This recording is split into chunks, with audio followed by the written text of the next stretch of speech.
The heart monitor flatlined, offering a high-pitched, endless scream that served as the soundtrack to my pathetic end. In my previous life, I died completely alone in a sterile, freezing room at Mount Sinai Hospital. I had spent 4 grueling years fighting to restore my husband's shattered memories after a catastrophic car wreck. I sacrificed my youth, my career, and my sanity, and my reward, the moment his memories finally clicked into place. He looked at me with absolute disgust, filed for divorce, and ran straight into the arms of his first love. When my vision faded to black, I swore if I ever got another chance, I would never try to fix him again. The smell of rubbing alcohol and cheap institutional coffee hit me like a physical blow. I gasped, my lungs inflating violently as if I had just broken the surface of a frozen lake. My eyes snapped open. I wasn't in the morgue. I wasn't in a hospital bed, wasting away from the stress-induced aneurysm that had ended my life. I was sitting in a rigid plastic chair in the waiting room of Cedars-Sinai Medical Center. Audrey, are you listening to me? I blinked against the harsh, fluorescent lighting. Standing in front of me was Dr. Aaron Mitchell. He looked younger, his face less lined by exhaustion than I remembered. He was holding a clipboard, his expression a mixture of professional, clinical detachment and genuine pity. The swelling in Jason's brain has stabilized, Aaron continued, his voice echoing as if coming through a long tunnel. But as I was explaining, the trauma to his temporal lobe was severe. He's awake, but he is suffering from profound, retrograde amnesia. He doesn't know where he is. He doesn't know what year it is. And Audrey, he doesn't remember you. A violent shudder racked my body. I looked down at my hands. They were trembling, but they were smooth, lacking the pale, sickly thinness of my final days. I was wearing my beige trench coat, the exact one I had worn the night Jason wrapped his Porsche around a concrete divider on the Pacific Coast Highway. It was October 12th, exactly 3 years before my death. I had been reborn. In my first life, this was the Anavamis. This was the exact moment my tragic martyrdom began. Upon hearing Aaron's words, I had collapsed into tears, clutching the doctor's scrubs, vowing to do whatever it took to bring my husband back. I spent the next 36 months orchestrating a desperate, agonizing rehabilitation. I plastered our home with photographs. I reenacted our first dates. I read him his favorite books. And I fiercely guarded him against the woman he had secretly been texting before the crash. I forced his brain to rewire itself, dragging his memories out of the dark. And when Jason finally remembered, he didn't thank me. He stared at me with eyes full of resentment and said, "Why did you force me back into this miserable life with you? I was free. Now I remember why I was leaving." I closed my eyes, letting the memory of that ultimate betrayal wash over me. The pain of it was still sharp, still suffocating, but this time it was swiftly followed by an overwhelming, intoxicating surge of absolute clarity. "Audrey," Aaron touched my shoulder gently. "I know this is devastating. We have a team of neurologists, it's fine." I interrupted. My voice sounded foreign to my own ears. Calm, flat, devoid of the hysterical desperation that had defined me 3 years ago. Aaron frowned, taken aback. "I'm sorry," I said. "It's fine." "Aaron, thank you for doing everything you could." I stood up, smoothing the wrinkles from my coat. My mind was racing, calculating, rewriting my entire future in real time. "Can I see him?" "Of course," Aaron replied hesitantly, leading the way down the sterile corridor. "Just prepare yourself. He is very confused. He might be agitated." I followed him to room 412. Aaron pushed the heavy door open and stepped aside. There he was, Jason Caldwell, the heir to the Caldwell real estate empire, the man I had loved since we were 22. He was sitting up in the hospital bed, his head wrapped in thick white gauze. The right side of his face was heavily bruised, a mosaic of purple and yellow, but beneath the bandages, he still possessed that striking, arrogant handsomeness that had always drawn me in. He looked up as I entered. In my first life, seeing the complete lack of recognition in those familiar blue eyes had shattered my soul into a million pieces. This time, I felt absolutely nothing. It was like looking at a stranger. "Who are you?" Jason asked, his voice raspy and defensive. I stopped at the foot of his bed, crossing my arms. I didn't rush forward to hold his hand. I didn't burst into tears. I just looked at him. I'm Audrey. I said simply, Audrey. He repeated, tasting the name as if it were a foreign word. He winced, bringing a hand to his bandaged head. The doctor said I'm married. Are you my wife? On paper, I replied smoothly. Jason recoiled slightly, confused by my icy demeanor. What is that supposed to mean? Do I know you?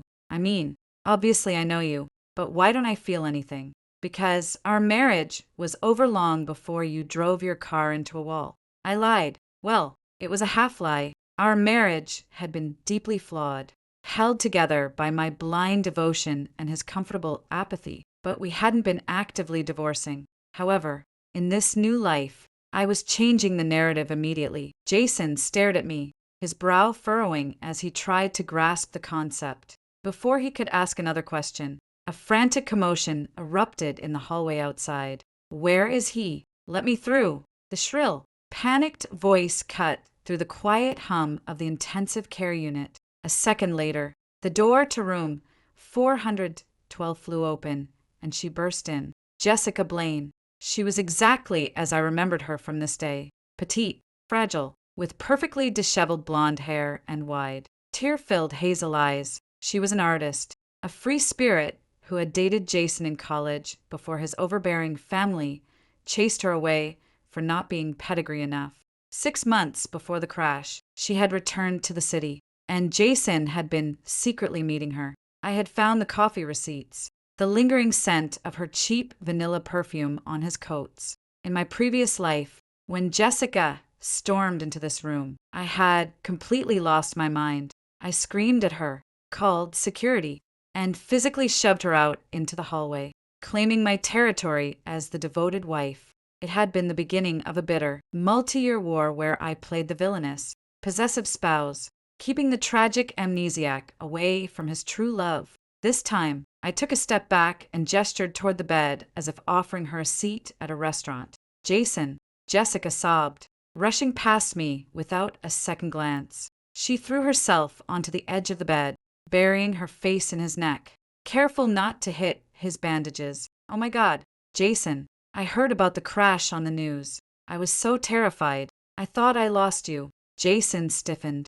His amnesia meant he didn't remember her either. He looked down at the weeping woman, clutching him, then looked up at me, his eyes wide with utter bewilderment. Who is this? He asked, his voice trembling slightly. Jessica pulled back, her tear-streaked face a picture of devastation. Jason, it's me. It's Jessica, baby. Don't you know me? He has retrograde amnesia. Jessica, I said evenly from the foot of the bed. He doesn't remember anything from the last decade. Jessica gasped, her hands flying to her mouth. She looked at him with such profound tragedy, you would think she was auditioning for an Oscar. Oh, Jason, my poor Jason. She turned to me, her eyes suddenly hardening with defensive hostility. What did you do to him, Audrey? Were you fighting again? Did you drive him to this? I was at home asleep, I replied, my tone completely bored. He was the one driving 90 miles an hour on a wet road. I walked over to the small table in the corner of the room, picked up my leather handbag, and slung it over my shoulder. The stark contrast between Jessica's dramatic wailing and my utter indifference was clearly short-circuiting Jason's damaged brain. Wait, Jason said, pushing himself up slightly. He looked between the two of us. I don't understand. If she's my wife, who are you? He asked Jessica. Jessica sniffled, looking down at her hands. I'm the woman who truly loves you. Jason, we were together before you were forced into this life. She cast a venomous glare in my direction. She's right, I chimed in cheerfully. Both of them snapped their heads toward me in shock. What? Jason whispered. She's right, I repeated, walking toward the door. Jessica is the love of your life. Jason, I'm just the corporate merger your father forced you into. And frankly, this accident has given me the perfect out. Jason's jaw dropped. You're just leaving. I'm sitting here with a traumatic brain injury. I don't know my own name. And my wife is walking out the door. I told you we were already done. I said, smoothly. I looked at Jessica, whose mouth was hanging open in stunned silence. She had come here ready for a war, armed with tears and righteous indignation. Taking away her fight completely destabilized her. He's all yours, Jessica. No security guards, no restraining orders, no screaming matches. You want to play nurse? Have at it. I'll have my lawyer, Cameron Hughes, draft the preliminary divorce papers and send them to the hospital by Friday. You're a monster, Jessica breathed out, though her eyes betrayed a flicker of triumphant glee. He's injured and vulnerable, and you're abandoning him. I'm giving him exactly what he wants, I said, my voice dropping to a low, cold whisper. I looked right into Jason's eyes. In my first life, I had begged those eyes for a sliver of affection. Now, I saw them for what they were, empty vessels of a man who never valued me. Don't worry, Jason. I won't ever try to force you to remember me. Have a nice life. I turned on my heel and walked out of room 412. I didn't look back as the heavy door swung shut behind me, severing the tie to my torturous past. I let out a breath I felt like I had been holding for 3 lifetimes. I was free. The next 3 weeks moved with a blinding, exhilarating speed. In my previous life, I had practically lived at Cedar Sinai. I slept in terrible chairs, ate vending machine food, and bathed with wet wipes in the public restrooms just to be by his side. My design firm, Lumina Interiors, nearly went bankrupt because I neglected all my clients. This time, I went straight back to our sprawling, oppressive modern mansion in the Blue Ridge estate, packed exactly 3 suitcases of my personal belongings, and left. I didn't touch the joint accounts. I didn't take the expensive jewelry his family had given me as hush gifts whenever he acted out.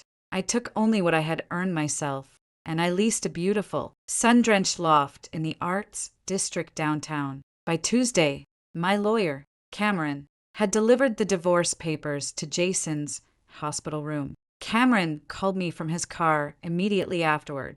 Audrey, are you absolutely sure about this? You are entitled to half of the Caldwell assets. By rushing an uncontested divorce, citing irreconcilable differences, you're walking away from tens of millions of dollars. Cameron, if I fight for his money, his family will tie me up in litigation for a decade, I said, sipping a hot matcha latte while looking out the massive windows of my new loft. I want a clean break.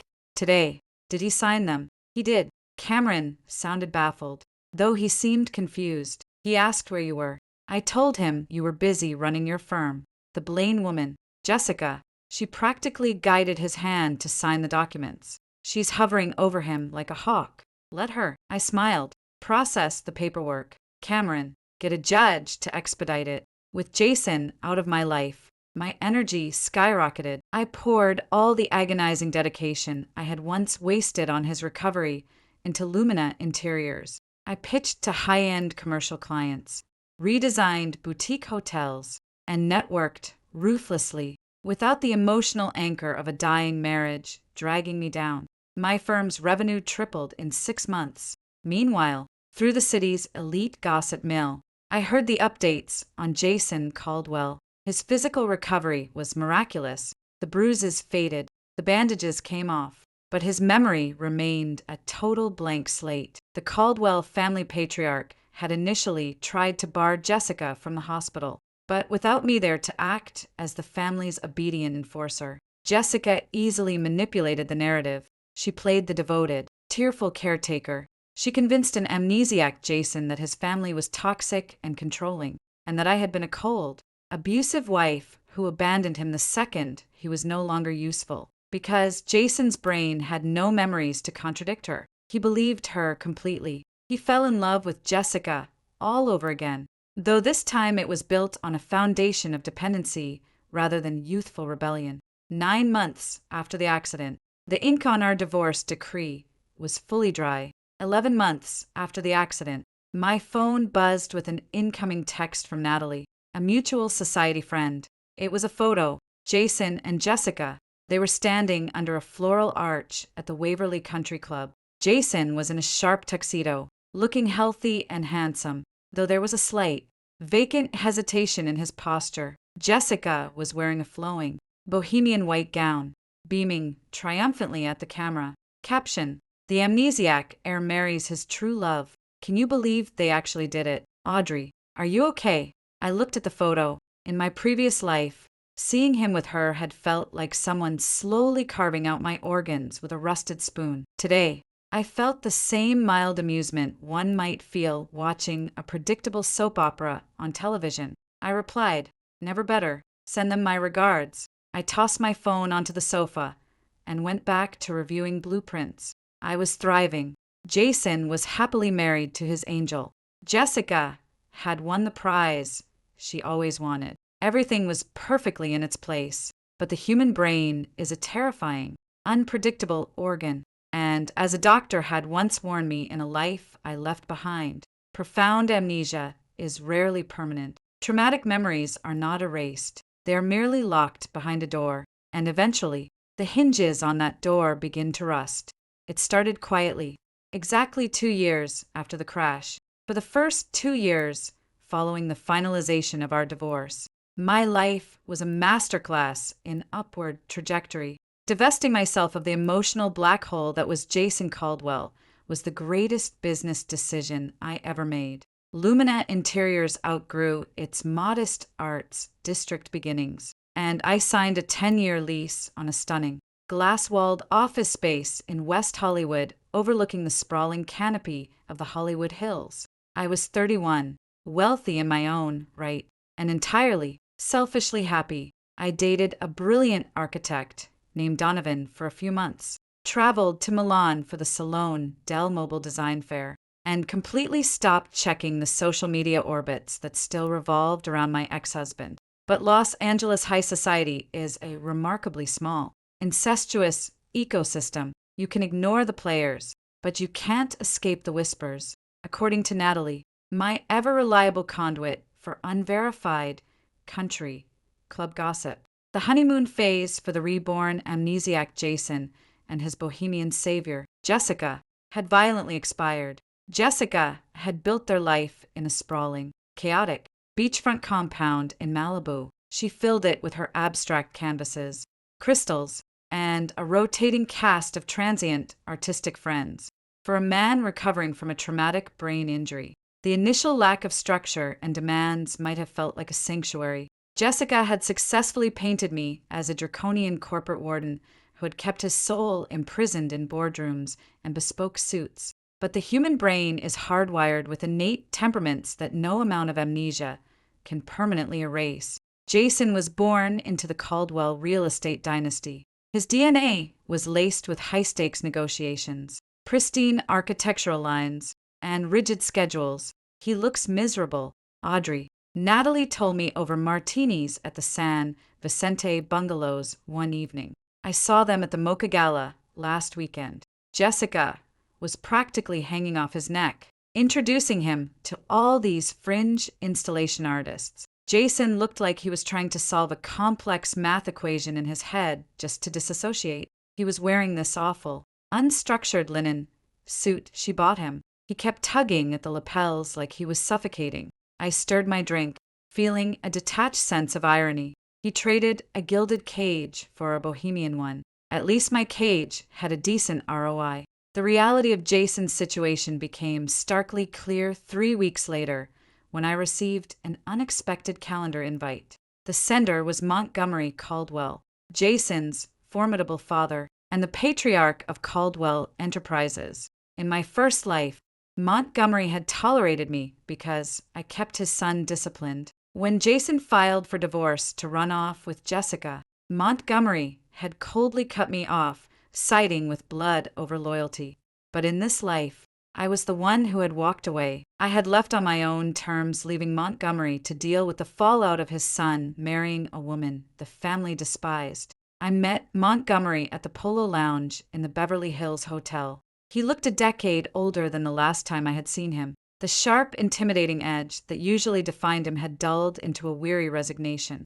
"Audrey," he said, standing up to kiss my cheek as I arrived. "You look spectacular. Success suits you." "Thank you, Montgomery," I replied, sliding into the dark green leather booth. It's amazing what 8 hours of uninterrupted sleep a night can do for the complexion. What can I do for Caldwell Enterprises? Montgomery sighed, ordering a scotch straight up. I'll get right to it. We are breaking ground on the Grand Avenue project next month. It's going to be a 70-story, mixed-use, luxury flagship in downtown LA. I want Lumina Interiors to handle the commercial levels, the lobby, the executive lounges, the flagship restaurant. I raised an eyebrow. The Grand Avenue project was a $15 million design contract. It was a career-defining anchor. I'm flattered, Montgomery, but Caldwell Enterprises has an in-house design team. Why outsource to your former daughter-in-law? He took a slow sip of his scotch, his eyes fixed on the table. Because I need an excuse to bring Jason back into the fold, and I need someone who won't coddle him. I stiffened. I'm a designer, Montgomery, not a babysitter. If this is some convoluted plot to get me back into his life. God, no. Montgomery interrupted, holding up a hand. Believe me, I know that ship has sailed, and frankly, I don't blame you for sinking it. But my son is drowning in that ridiculous commune in Malibu. He hasn't looked at a spreadsheet in 2 years. His wife, Montgomery, practically spat the word, keeps him isolated. She tells him the corporate world caused his accident. She feeds his amnesia with lies about how he always hated the family business. And you think forcing him to work with me will fix that? I think, Montgomery said softly, leaning forward, that Jason is starting to realize the life he's living doesn't fit the man he actually is. He asked me for a job last week behind Jessica's back. He wants to be the project manager for Grand Avenue. I agreed on the condition that he works with the best independent firm in the city. I looked out at the sun-drenched patio, calculating the risks. Working with Jason meant dealing with Jessica's inevitable hysteria. It meant opening a door I had firmly bolted shut. But the old Audrey, the desperate, heartbroken woman from a past life, would have run away to protect her fragile emotions. The new Audrey saw a $15 million contract. My firm requires a 40% retainer upfront, I said, meeting Montgomery's gaze with absolute ice. And if Jason steps out of line, or if his wife interferes with my project timeline, I will walk away and keep the retainer. Draft the paperwork. Montgomery smiled, a genuine relieved expression. I always said you were the only one with any real spine in our family, Audrey. 2 weeks later, I stood at the head of the massive obsidian conference table in the penthouse boardroom of Caldwell Tower. The sprawling metropolis of Los Angeles stretched out through the floor-to-ceiling windows behind me, a glittering testament to power and ambition. I was wearing a tailored charcoal gray Saint Laurent suit, my hair pulled back into a severe, elegant clasp. My team from Lumina had spent the last hour meticulously setting up the presentation boards, material swatches, and 3D rendering tablets. The heavy oak doors of the boardroom opened, and the Caldwell executive team filed in. Montgomery took his seat at the opposite end of the table, and then walking a few steps behind his father was Jason. The moment I saw him, the air in the room seemed to undergo a subtle, pressurized shift. He was wearing a dark navy suit, impeccably tailored, but he wore it with the cautious hesitation of a man trying on someone else's armor. The vacant, confused look he had in the hospital 2 years ago had vanished. In its place was a sharp, underlying tension. He looked like a coiled spring, a man vibrating on a frequency that didn't match his surroundings. His eyes swept the room and landed on me. In my previous life, I would have searched his gaze for a flicker of recognition, begging the universe for a miracle. Today, I simply offered a polite, professionally detached nod, the exact gesture I would give to a mid-level supplier. Jason froze. I saw his brow furrow, a deep, confused crease forming between his eyes. He stopped walking for a fraction of a second. His gaze locked on my face. Jessica had likely spent the last 2 years painting me as a bitter, weeping harpy who had abandoned him in his darkest hour. The confident, untouchable woman standing at the head of the table did not align with the villain in his wife's bedtime stories. Take a seat, Jason, Montgomery said, briskly breaking the trance. Jason blinked, shaking his head slightly, and took the chair to his father's right. Good morning. Gentlemen, I began, my voice projecting clearly across the vast room. I didn't give Jason a second glance. I launched straight into the pitch. For the next 45 minutes, I commanded the room. I walked them through the conceptual framework of the Grand Avenue lobby, detailing the integration of Italian Calicut marble, brushed brass fixtures, and acoustic paneling designed to mitigate the chaotic echo of downtown foot traffic. I answered Montgomery's aggressive budget questions with rapid-fire precision, citing supply chain logistics and labor costs, without ever breaking a sweat. Throughout the entire presentation, I could feel Jason's eyes burning into me. It wasn't a gaze of romantic longing. It was a look of intense, agonizing forensic analysis. He was watching my hands as I gestured, watching the way I commanded the room. He was trying to reconcile the undeniable magnetic pull of my competence with the gaping void in his own memory. The timeline is aggressive. I concluded, resting my hands flat on the polished obsidian table. We need sign-off on the core materials by Friday. As the project manager, Jason, I will need your authorized signature on the procurement orders by noon. I finally looked directly at him. Jason swallowed hard. He looked overwhelmed, not by the workload, but by the sheer proximity to me. Yes, I can have those reviewed by Friday. Excellent, I said, briskly closing my leather folio. Thank you for your time. Gentlemen, the room began to empty. Montgomery gave me a subtle nod of approval before sweeping out with his financial team. My assistants began packing up the presentation boards. I stayed behind to gather my personal notes. Audrey. The voice was low. Tentative. I didn't flinch. I slowly turned around. Jason was standing on the opposite side of the table, his hands gripping the back of a leather chair so tightly his knuckles were white. Yes, Jason, did you have a question about the brass procurement? I asked, my tone perfectly even. He let out a short, frustrated breath. No, it's not about the brass. He hesitated, his eyes darting around the empty boardroom as if looking for hidden cameras. I wanted to introduce myself properly, I suppose. Since we'll be working together, we met at the hospital.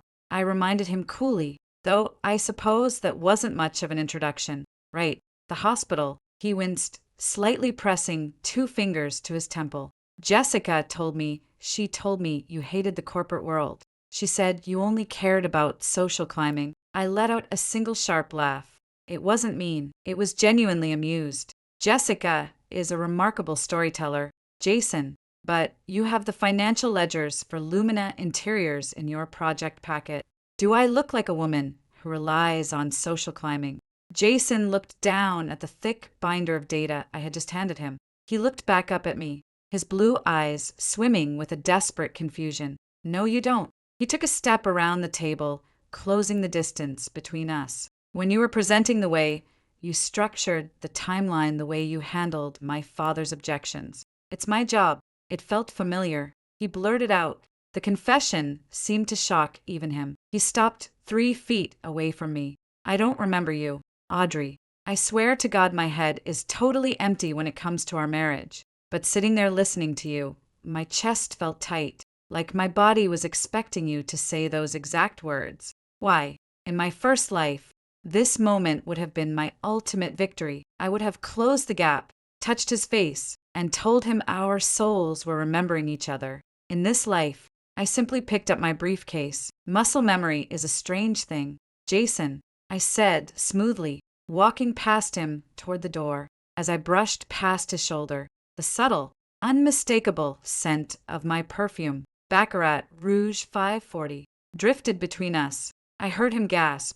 It was a sharp, sudden intake of air, like a man who had just been electrocuted. I paused at the door and looked back. Jason had staggered backward, clutching the edge of the table. His eyes were squeezed shut, his face pale, breathing heavily, as if a slideshow of fragmented, violent images was flashing behind his eyelids. The rust on the door to his memory was finally breaking, and I was going to let it tear him apart.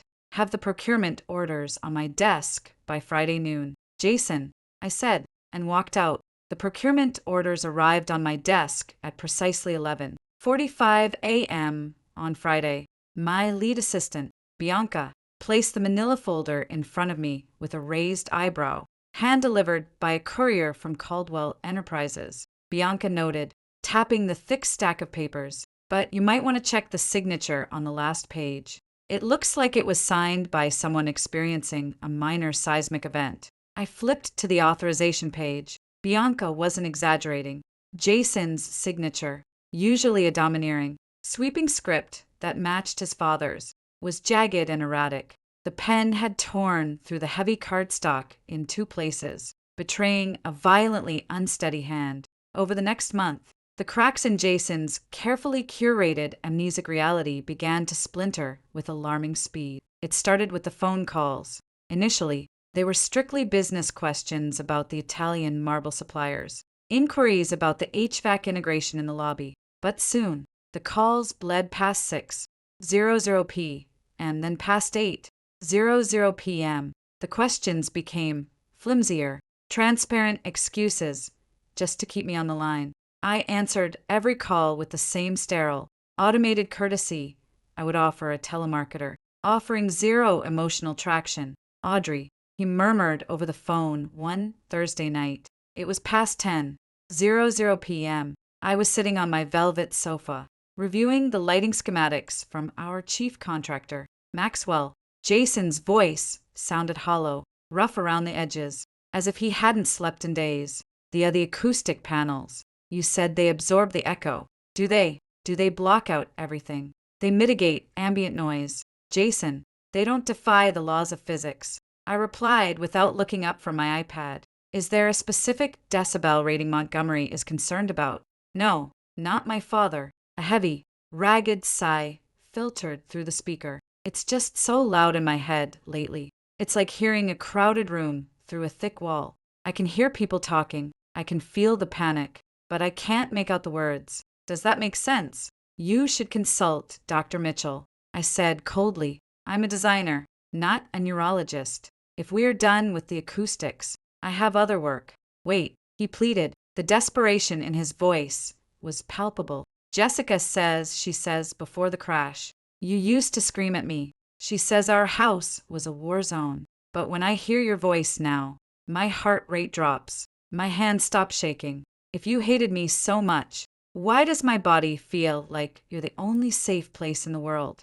I paused, letting the silence stretch over the line, allowing the weight of his cognitive dissonance to suffocate him. Because Jessica is a liar, Jason, and your body knows it, even if your broken brain hasn't caught up yet. Have the revised budget on my desk by Monday. I hung up, severing the connection. According to the relentless Los Angeles gossip machine, fed to me reliably by Natalie, Jessica was rapidly losing her grip. Jason had moved out of their shared bedroom in the Malibu compound, claiming the sound of the ocean was triggering severe migraines. He had stopped wearing the shapeless, bohemian clothes she bought him, opting instead to sleep in his tailored dress shirts. Paranoia had completely consumed Jessica. She fired their private chef and their driver, convinced they were spies feeding information to the Caldwell family. She started showing up unannounced at Caldwell Tower, demanding to sit in on Jason's meetings,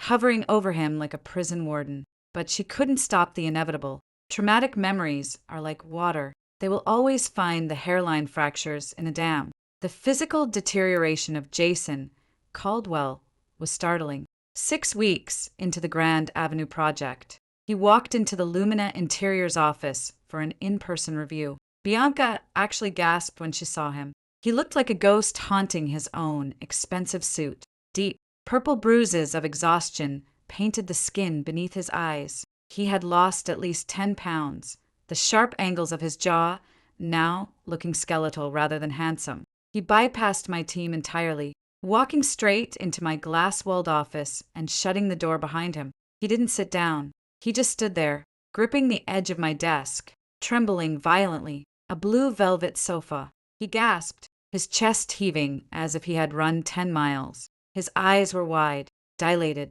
fixed on me with raw terror. It was raining. I was wearing a black trench coat. You were sitting on a blue velvet sofa, and you were crying so hard you couldn't breathe.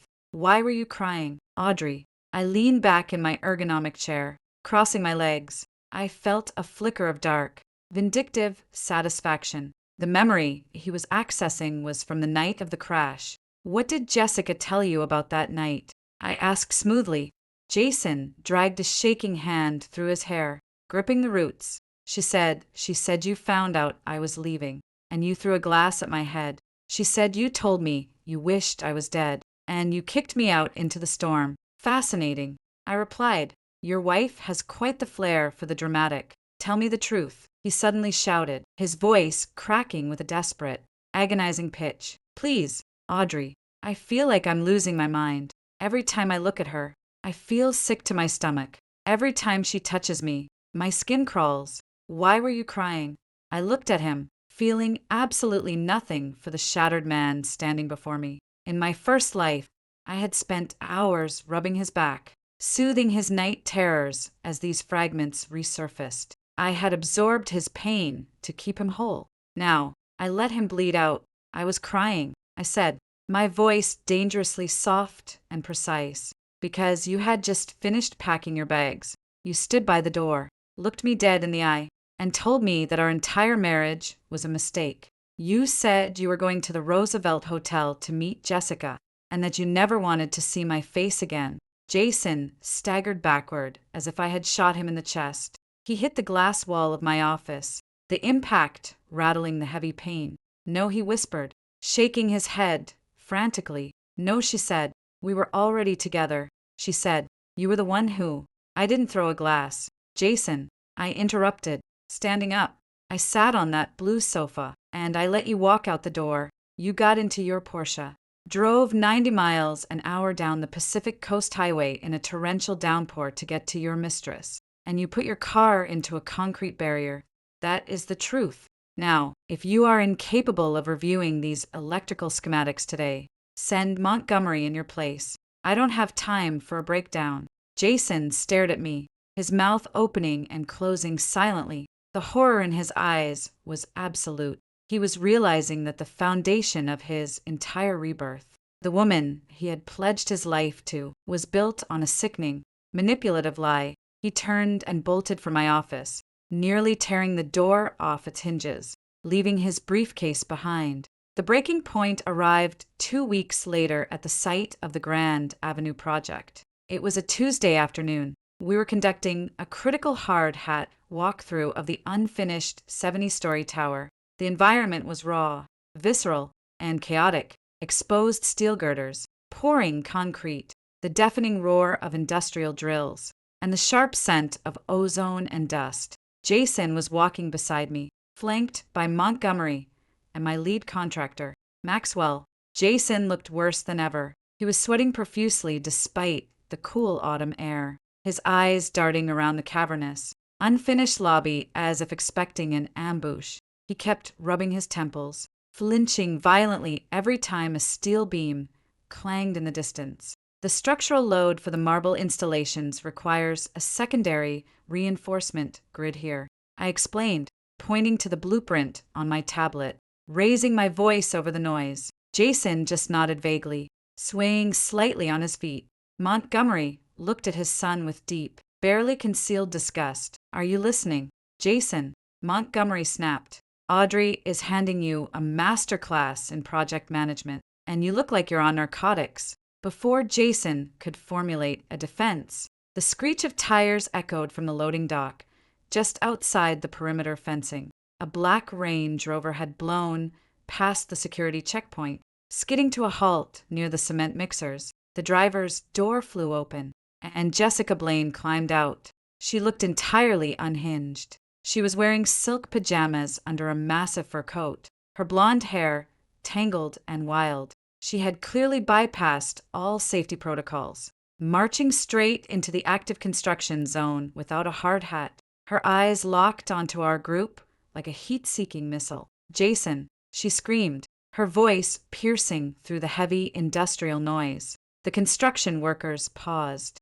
turning to watch the spectacle. Montgomery swore under his breath, massaging the bridge of his nose. I simply crossed my arms, watching the incoming disaster with the detached interest of an anthropologist observing a lesser species. Jessica, what the hell are you doing here? Jason rasped, stepping forward, his hands raised defensively. She ignored him, marching straight toward me. Her face was contorted in a mask of pure, venomous rage. I know what you're doing, she shrieked, pointing a shaking finger an inch from my face. I found the call logs. Audrey, I know you've been talking to him every night. You're trying to steal him back. You couldn't stand that he chose me, so you manipulated his father into this stupid project just to poison him against me. Jessica, lower your voice, Montgomery commanded, stepping between us. You are trespassing on an active Caldwell site.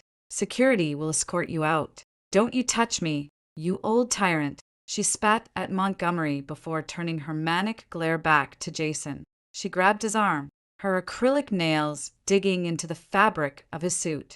We're leaving. Right now. You are quitting this project. And we are going back to Malibu. She is gaslighting you. Jason, she's trying to implant false memories to ruin us. Jason tried to pull his arm away, but her grip was desperate, clawing at him. Jessica, stop it. You're embarrassing yourself. People are watching. I don't care. She screamed, tears streaming down her face. She was losing her grip on her prize, and the panic was making her reckless. She looked at me, her chest heaving. He doesn't want you. He never wanted you. You were a corporate transaction. I am his soulmate. I looked at her, entirely unbothered, a slight, mocking smile playing on my lips. Take him, Jessica, I said, my voice carrying clearly over the ambient noise of the site.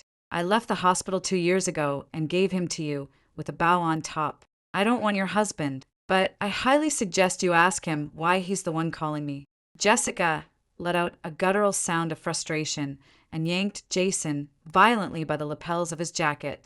You promised me, she shrieked right into his face. You promised me we were done with them. You promised me that night at the Roosevelt. You said you would drain the trust and we would leave the country. You promised. The words hung in the dusty air. You promised me that night at the Roosevelt. Jason froze. The violent trembling in his hands abruptly stopped. The color drained completely from his face, leaving his skin a terrifying ashen gray. He stared down at Jessica's, hands clutching his suit, his breathing completely suspended. The final, rusted hinge on the heavy steel door in his mind didn't just break. It detonated. I saw it happen in real time. It was as if an invisible, physical shockwave ripped through his body.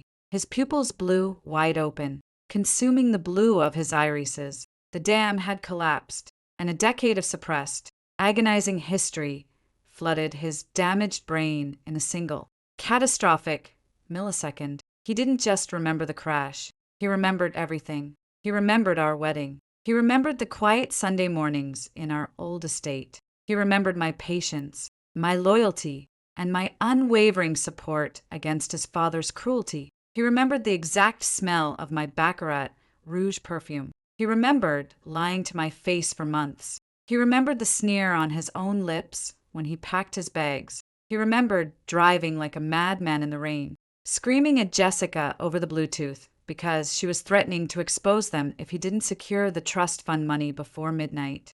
And, most devastatingly, he looked at me and remembered the cold, horrific truth. In this life, I didn't wait for him. I didn't save him. I had abandoned him to the exact nightmare he had begged for. A horrific, choked sound escaped Jason's throat, a noise caught somewhere between a sob and a dying gasp. He violently shoved Jessica away from him. She stumbled backward, tripping over a coil of heavy electrical wire and falling hard onto the concrete.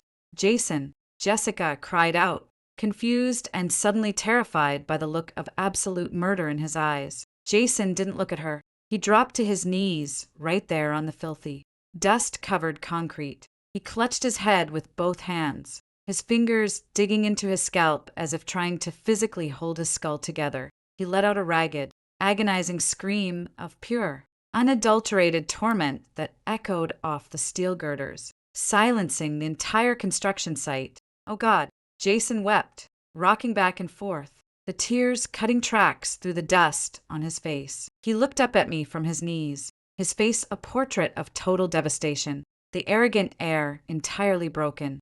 Audrey, Audrey, what did I do? Oh my God, what did I do to you? He reached a shaking hand toward my boots, begging for a fraction of the mercy I had foolishly given him in a past life, begging for the wife who used to fix his mistakes. I looked down at the pathetic, weeping man kneeling in the dirt. I felt the final, lingering phantom weight of my previous life lift from my shoulders, evaporating into the cold Los Angeles air. I took a deliberate step back, ensuring his dirty hand didn't brush my Saint Laurent trousers. I turned to my lead contractor, my voice carrying no emotion whatsoever. Maxwell, I said crisply, checking my Rolex. Have security remove them both from my sight. We are 20 minutes behind schedule on the marble inspection. Without waiting for a response, I turned my back on the screaming, broken man who had once been my entire world, and walked away. The fallout from the incident at the Grand Avenue construction site was swift, brutal, and entirely public. By the time I returned to my West Hollywood office, my phone was already vibrating with a barrage of texts from Natalie, who had somehow acquired a play-by-play of the disaster before the dust had even settled on the concrete floor. I didn't reply to a single one. I sat at my desk, poured myself a glass of sparkling water, and calmly reviewed the marble supplier contracts with Bianca as if my ex-husband hadn't just suffered a catastrophic psychological rupture 50 feet away from me. The implosion of Jason and Jessica's bohemian fairy tale was not a quiet affair. According to the city's legal gossip mill, courtesy of my attorney, Cameron Jason didn't even return to the Malibu compound that afternoon. He went straight to his father's estate in Bel Air, locked himself in a guest suite, and instructed the Caldwell legal team to draft divorce papers with the ruthless efficiency of a corporate liquidation. When he finally regained his memories, the rose-tinted glasses Jessica had glued to his face didn't just fall off. They shattered into his eyes. He remembered the screaming match in the Porsche. He remembered her frantic, greedy demands for his trust fund before they fled the country. He remembered the sickening realization, seconds before the car struck the divider, that she didn't love him. She loved the escapist fantasy his money could provide. For 2 years, he had been sleeping next to the woman who was essentially the architect of his physical and emotional destruction, blindly trusting her narrative because he had no data to counter it. The psychological whiplash was enough to break a much stronger man. Jason was entirely hollowed out. Jessica, predictably, did not go quietly, denied entry to the Bel Air estate. She resorted to a scorched earth media campaign. She leaked fabricated stories to the tabloids, claiming Jason was having a mental breakdown induced by the toxic Caldwell family and his obsessive, manipulative ex-wife, meaning me. She demanded half of everything, citing the trauma she endured caring for a brain-damaged spouse. It was a spectacular, fiery train wreck, and I watched it from the luxurious, soundproofed sanctuary of my own success. 3 weeks after the site incident, the security downstairs at Lumina Interiors called my office. "Miss Audrey," the guard said, his voice hesitant, "Mr. Caldwell is in the lobby. He doesn't have an appointment, but he is refusing to leave. He looks unwell. Ma'am, shall I call the police?" I glanced at the live feed from the lobby security camera on my monitor. Jason was standing near the reception desk. He looked like a vagrant who had stolen a designer suit. He was unshaven, his shoulders slumped, clutching a small worn leather box in his trembling hands. In my past life, seeing him like this would have triggered a biological imperative to rush downstairs, wrap him in a blanket, and soothe his fractured mind. I would have sacrificed my dignity to patch up his wounds. Today, I felt nothing but a mild irritation at the disruption of my schedule. "Send him up," I told the guard, "but keep a detail by the elevator. If he raises his voice, remove him." A few minutes later, my office door clicked open. Jason stepped inside, shrinking under the harsh modern lighting of my workspace. He looked around, taking in the framed architectural awards, the sleek Italian furniture, the undeniable proof of a woman who had conquered the world the second she dropped his dead weight. You have exactly 5 minutes. Jason, I said, not looking up from my laptop. Make it quick. He slowly approached my desk, stopping a few feet away. His breathing was shallow, ragged. I fired the lawyers. He rasped. His voice sounded like grinding glass. My father's lawyers. I told them to just give Jessica the Malibu house and whatever cash she wanted. I just needed her gone. I couldn't look at her face for one more second without wanting to tear my own skin off. Fascinating financial strategy, I replied dryly, though I doubt Montgomery approved. I remember everything. Audrey, he whispered, the tears instantly welling in his bloodshot eyes. He ignored my sarcasm entirely. He was drowning, grasping at a life raft that had sailed away years ago. I remember our anniversary in Paris. I remember the way you used to trace the lines on my palm when I couldn't sleep. I remember the night of the crash. He choked on the words, a physical spasm of agony racking his chest. I remember standing in the foyer, telling you you were a mistake. He sobbed, the tears finally spilling over his hollow cheeks. I remember the look on your face. You were so quiet. You didn't even fight back. You just looked at me like I was already dead. And God, Audrey, the guilt. It is eating me alive. Every time I close my eyes, I see you sitting on that blue sofa, letting me go. He placed the small leather box on my desk and pushed it forward with trembling fingers. I went to the bank, he said, his voice breaking completely. I got this out of the safe deposit box. It's your grandmother's sapphire ring, the one I made you take off when I asked for the divorce. Please, just take it back. Let me do something right. Let me start fixing this. I looked at the worn leather box. I remembered the day I had taken that ring off. The metal had felt cold, heavy, like a shackle, finally sliding off my finger. I reached out, picking up the box. Jason let out a ragged gasp of hope, his eyes widening as he watched my hands. He thought this was the cinematic turning point. He thought his suffering had paid his toll, and that I would open the box, slip the ring on, and tell him we could try again. Instead, I casually tossed the box into the stainless steel trash can under my desk. The heavy thud echoed loudly in the silent office. Jason flinched as if I had struck him across the face. Audrey, why? Because I don't want it, I said, meeting his horrified gaze with absolute, chilling calm. And I don't want you. You seem to be under the delusion, Jason, that your newly recovered memories somehow change the reality of our situation. They don't. They only change your reality. You remembered the truth. And now you have to live with the fact that you destroyed your own life. I was sick, he pleaded, dropping to his knees, gripping the edge of my desk. I was a stupid, arrogant fool. But I love you. I know that now. Jessica was a parasite.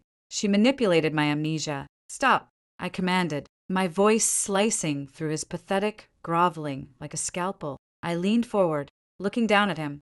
Do not blame the amnesia. You were sleeping with Jessica 6 months before you wrapped your car around that barrier. The amnesia didn't make you cheat. The amnesia didn't make you cruel. It just gave you an excuse to forget the monster you already were. Jason let out a strangled, pathetic wail, burying his face in his hands. Your 5 minutes are up, I said, pressing the intercom button on my desk.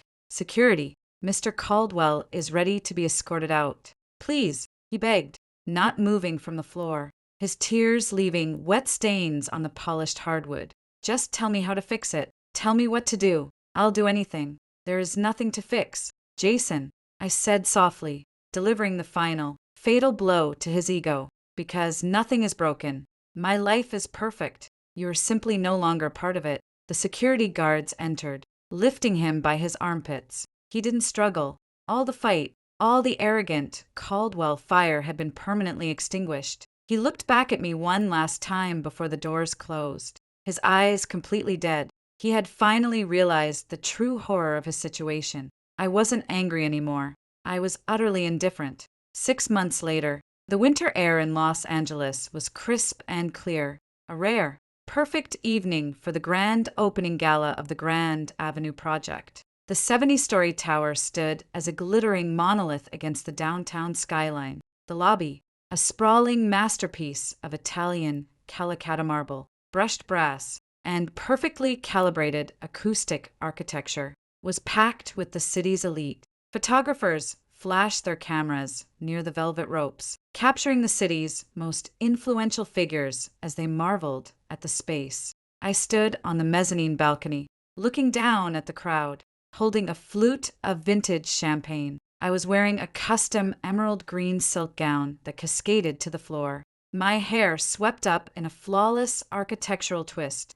The press had spent the entire week profiling Lumina interiors, calling my design work a triumph of modern luxury. I had secured 3 more multi-million-dollar contracts just that evening. You outdid yourself, Audrey. I turned. Montgomery Caldwell was standing next to me, holding a glass of scotch. He looked incredibly tired, his usual intimidating posture curved by an invisible weight. Thank you, Montgomery. I smiled, clinking my glass against his. It came in under budget and 3 weeks early. I expect a glowing review on my corporate site. He chuckled, a dry, humorless sound. He looked down at the crowd below, his eyes scanning the sea of tuxedos and designer gowns. You earned every penny of your fee, and you earned the right to walk away from my family. I didn't reply, taking a slow sip of my champagne. He's here, you know, Montgomery said quietly, not looking at me. Jason. I raised an eyebrow. I'm surprised you let him out of the house. From what I hear, his erratic behavior cost Caldwell Enterprises the Wilshire acquisition last month. Montgomery sighed, rubbing his jaw. He's a ghost, Audrey. He barely eats. He sits in his office, staring at the wall. The board is forcing a vote next week to remove him from his executive position, and I'm not going to stop them. He needs psychiatric help, not a boardroom. Jessica took him for $5 million in the settlement, and I think it was the cheapest price we could have paid to get rid of her. But the damage she and he did to his mind, it might be permanent. Actions have consequences. Montgomery, I said smoothly, a concept your son learned entirely too late. I know, Montgomery murmured. He looked at me, a rare expression of genuine remorse in his hard eyes. I should have treated you better when you were my daughter-in-law. You were the only thing holding him together. We lost the best thing that ever happened to this family. Enjoy the party, Montgomery, I said gracefully, stepping away from the heavy conversation. I navigated my way down the sweeping brass staircase, nodding to clients and accepting congratulations. As I reached the ground floor, near the massive, abstract bronze fountain I had commissioned for the center of the lobby, I saw him. Jason was standing near the edge of the water, isolated from the buzzing crowd. He was wearing a tuxedo that looked 2 sizes too big for his gaunt frame. The golden light from the chandeliers cast deep, skull-like shadows across his face. He looked 10 years older, a hollowed-out shell of the golden boy he used to be. He saw me approaching and stiffened, his eyes locking onto me with a desperate, starving intensity. I didn't alter my path. I walked directly toward him, the emerald silk of my gown gliding across the marble floor. As I passed him, I didn't stop. I didn't slow down. I merely turned my head, met his agonizing, tear-filled gaze, and offered the exact same polite, sterile nod I had given him the day he walked into the boardroom. No anger, no pity, just a brief acknowledgement of a stranger taking up space in my masterpiece. I saw his chest collapse as if all the oxygen had been violently sucked from his lungs. He reached a trembling hand out toward me, a silent, pathetic plea. But I was already gone, melting into the crowd of people who admired me, respected me, and paid me. I walked out the heavy glass doors of the lobby and into the cool, clear Los Angeles night. The valet brought my car around, a sleek, black Mercedes I had bought with my own money. I slid into the driver's seat, the leather smooth and perfect, as I pulled away from the curb, leaving Jason trapped in the beautiful, echoing prison I had built for him. I adjusted the rearview mirror. I couldn't see the building anymore, only the open road stretching out before me, illuminated by the bright, piercing beams of my headlights. In my first life, I believed that love was a battlefield where martyrdom was the ultimate victory. I thought that by sacrificing my soul to piece together his broken mind, The universe would eventually reward me with his devotion. I died realizing that a shattered mirror only reflects a distorted reality, no matter how carefully you glue the shards back together. Rebirth didn't just give me a second chance. It gave me the ultimate weapon: total, unapologetic apathy. I didn't have to seek revenge or orchestrate his downfall. I merely stepped aside and allowed his own toxic nature and terrible choices to consume him. He got the woman he wanted, the freedom he demanded, and the horrific reality of waking up to his own ruin. The greatest triumph wasn't watching him break down when he remembered my worth. It was the absolute, unshakable peace of knowing I simply didn't care anymore.